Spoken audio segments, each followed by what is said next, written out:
अस्सलाम वालेकुम। सबसे पहले तो आप ये वीडियो देखें। आला हजरत फरमाते हैं और गुनाह तो गुनाह है, नमाज छोड़ना गुनाह है, रोजा छोड़ना गुनाह है, ज़कात फर्ज होने के बाद न देना गुनाह है, हज फर्ज होने के बाद न करना गुनाह है, गीबत गुनाह है, झूठ गुनाह है, मगर ये वो गुनाह नहीं जिससे ईमान चला जाए, जिससे ईमान चला जाए, अकीदा खराब हो जाए।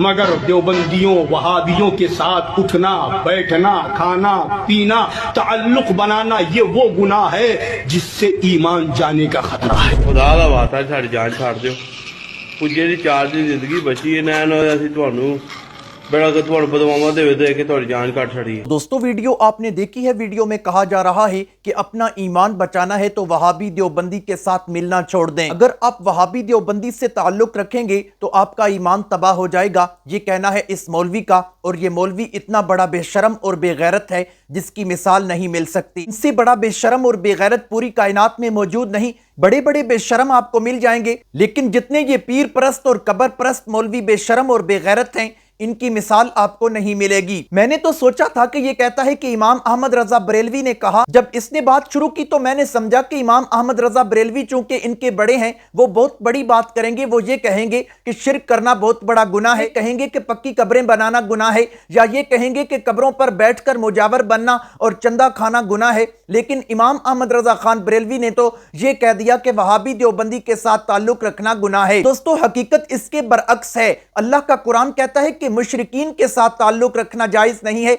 अल्लाह ताला ने फरमाया ला तनकिहुल मुशरिकात, कि मुशरिक औरत से निकाह जायज नहीं है। और फरमाया ला तुनकिहुल मुशरिकीन, मुशरिक को अपनी बेटी देने की भी इजाजत नहीं है। और अल्लाह का कुरान फरमाता है मा काना लिन्नबिय्यि वल्लज़ीना आमनू अन यस्तगफिरू लिलमुशरिकीन, कि मुशरिक के लिए तो दुआए मगफिरत करने की भी इजाजत नहीं, यानी कि उसका जनाजा पढ़ने की भी इजाजत नहीं है। तो इन जैसे पीर परस्त और कबर परस्त मुशरिक जो हैं, उनसे तो अल्लाह का कुरान मना करता है। अल्लाह के नबी सल्लल्लाहु तआला अलैहि वसल्लम मना फरमाते हैं कि ऐसे लोगों के साथ दीनी ताल्लुक रखना जायज नहीं है। लेकिन ये मुशरिक कहते हैं कि वहाबी देवबंदी के साथ ताल्लुक रखना जायज नहीं, क्योंकि ये नबियों के भी गुस्ताख हैं, औलिया के भी गुस्ताख हैं। जिनको ये वहाबी और देवबंदी कहते हैं, असल में वो मुवाहिद और मुसलमान हैं और तौहीद का प्रचार करने वाले हैं और तौहीद को मानने वाले हैं। वहाबी और देवबंदी उसको कहते हैं जो कब्र पर नहीं झुकता, शजर पर नहीं झुकता, मजार पर नहीं झुकता, पीर के सामने नहीं झुकता। वो अपना माथा झुकाता है तो सिर्फ अल्लाह के सामने झुकाता है।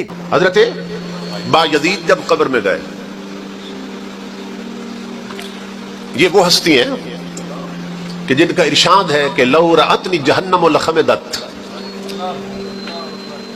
हजरत बायजीद कहते अल्लाह की इज्जत की कसम लोगों, अगर जहन्नम सिर्फ बायजीद का चेहरा देख ले तो बुझ जाएगी।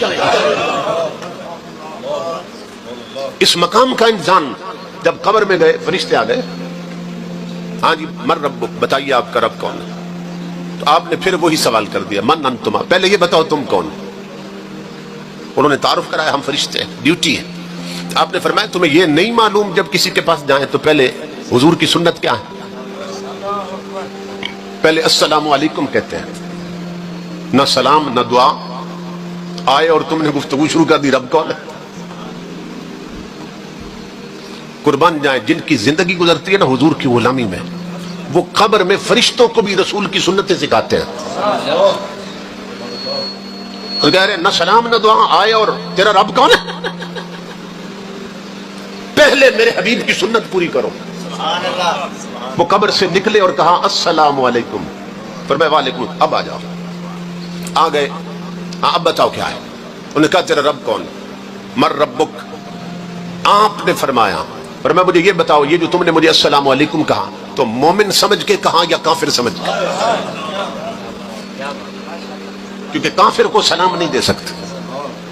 हमारे हुक्मरान तो काफिरों को जब्बे मारते हैं, तो काफिरों को सलाम नहीं दे सकते, अस्सलामु अलैकुम नहीं कर सकते।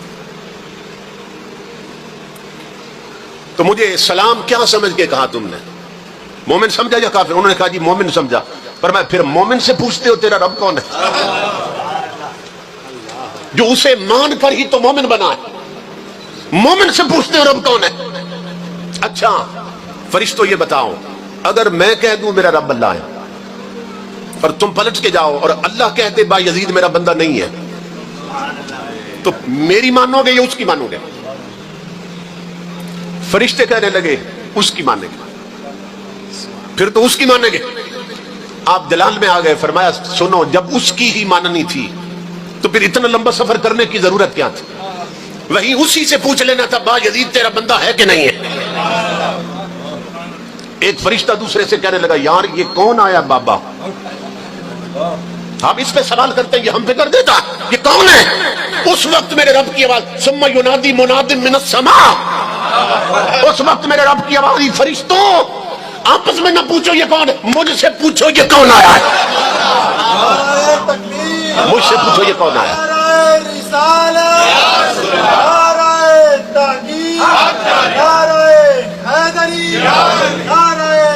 दोस्तों, इस मौलवी की दाढ़ी सफेद हो चुकी है, इसकी टांगें कब्र में हैं, लेकिन इसको अभी तक अल्लाह का डर नहीं आया कि मैं क्या बक रहा हूं। पहली बात तो यह है कि अगर बायजीद बस्तामी की कब्र के अंदर फरिश्तों से बात हुई तो ना उसकी रिकॉर्डिंग हुई, ना उसकी वीडियो बनी, ना बायजीद बस्तामी बाहर आया, ना उसने ये बातें बताई, तो फिर इनको कैसे मालूम हो गया कि कब्र में क्या हुआ? और अल्लाह के नबी सल्लल्लाहु तआला अलैहि वसल्लम ने फरमाया कि कब्र की कार्रवाई जिन्नों और इंसानों से पर्दे में है, और अगर इस मौलवी को कब्र की कार्रवाई का पता चल गया तो ये फिर किसी सुवर और खिंजीर की औलाद होगी, क्योंकि जिन्नों और इंसानों को तो कब्र की कार्रवाई का पता नहीं चलता। ऐसे वाकयात बयान करके आप क्या साबित करना चाहते हैं? फरिश्तों की तजलील चाहते हैं कि फरिश्तों को हमारे बाबे ने जलील किया? और आप ये साबित करना चाहते हैं कि फरिश्ते को तमीज नहीं थी कि वो सलाम देता, और हमारे बाबे ने फरिश्तों को सिखाया कि सुन्नत ये है कि सलाम देकर आओ? फरिश्ते तो अल्लाह ताला की नूरी मखलूक हैं, वो कोई काम ऐसा नहीं करते जिसका ऑर्डर उन्हें अल्लाह नहीं देता। तुमने तो कब्र का भी मजाक बना रखा है, फरिश्तों का भी मजाक बना रखा है। जब तुम कब्र में जाओगे तो तुम्हें पता चलेगा कि कब्र का मजाक कैसे उड़ाया जाता है, फरिश्तों का मजाक कैसे उड़ाया जाता है, अल्लाह पर बोतान कैसे लगाया जाता है। ना ही अल्लाह ने यह बात की कि मुझसे बायजीद बस्तामी के बारे में पूछ लो, तुमने अल्लाह पर भी बोतान लगा दिया। इतना बड़ा झूठ बांधा है कि 100 आदमी भी मिलकर नहीं उठा सकते। आखिर ऐसे वाकयात बयान करके तुम साबित क्या करना चाहते हो? लोगों के ईमान तबाह करना चाहते हो, लोगों की इज्जत भी लूटते हो, लोगों का माल भी लूटते हो। कुछ खुदा का खौफ करो, तुमने भी रब को जान देनी है। कहोगे हम सुन्नी हैं, हम सुन्नियों का किदा इतना मजबूत है, ये सुन्नी अगर नबी के कोठे पे मरे तब भी जन्नत में जाएगा। 80 दिन तक आपका भूखा रहकर इबादतें करना साबित है। ये करामत थी आपकी। 80 दिन इंसान न खाए पिए जिंदा नहीं रह सकता। उस वक्त तक नहीं खाते थे जब तक इनका रबी ने हुक्म नहीं देता था। हुजूर गौसुस सकलैन रहमतुल्लाह अलैह 15 साल तक रात भर में एक कुरान करीम खत्म करते रहे। गौस पाक रहमतुल्लाह अलैह हर रोज डेली 1000 रकात नफल अदा फरमाते थे। क्या बात है सर, क्या बात है सर। ये कोई और नहीं, बप्पा जानी मुर्शिद अत्तार इलियास कादरी साहब हैं, जो कह रहे हैं कि हमारे बाबा जी ने 80 साल तक रोजा रखा। तो नबी करीम सल्लल्लाहु ताला अलैहि वसल्लम की हदीस है, अल्लाह के नबी सल्लल्लाहु ताला अलैहि वसल्लम से एक सहाबी ने कहा मैंने खाली पेट रोजा रखा है, तो अल्लाह के नबी सल्लल्लाहु ताला अलैहि वसल्लम ने फरमाया कि सहरी जरूर करो, खा एक लुकमा ही क्यों ना हो। तो तुम्हारे बाबे जो हैं वो 80-80 साल तक बगैर खाए पिए रोजे रखते ही चले जाते हैं और लगातार रोजे रखते हैं। तुम्हारे नजदीक तो वो नबी करीम सल्लल्लाहु ताला अलैहि वसल्लम की सुन्नत को भी नहीं मानते, उनकी तालीम को भी नहीं मानते, तो वो वली किस चीज के हुए? तो मालूम होता है कि ये बरेलवी वलियों के सबसे बड़े गुस्ताख हैं। कुरान और हदीस का मुताला कीजिए, अल्लाह ताला आपको सिराते मुस्तकीम जरूर दिखाएगा। अल्लाह ताला हम सबको दीन पर चलाए, ईमान और सेहत वाली जिंदगी अता फरमाए। उम्मीद करता हूं आज की वीडियो आपको अच्छी लगी होगी। अगर अच्छी लगी है वीडियो को लाइक करें, शेयर करें, चैनल को सब्सक्राइब करें। अगर फेसबुक पर देख रहे हैं तो फेसबुक पेज को फॉलो करें। मिलती हैं एक नई वीडियो के साथ, तब तक के लिए अल्लाह हाफिज।